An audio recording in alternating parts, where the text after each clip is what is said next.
Valami nagyon ment. A Tündiék bent a vízbe. Csináltam egy teknőst, a Zsombi meg kijavítja. Szia Zsombi! Na? Jó lesz?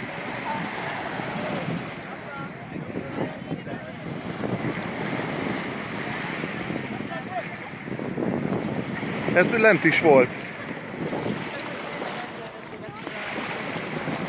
Micsodát? Hát jó, csak nem tudtam közel menni hozzá. Boti megcsinál mintát. Megint csinálok egy fényképezést. Nézzetek ide, fiúk!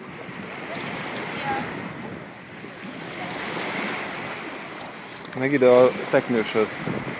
Na? Szép kis teknős.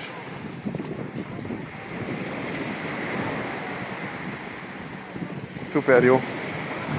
Na jó van.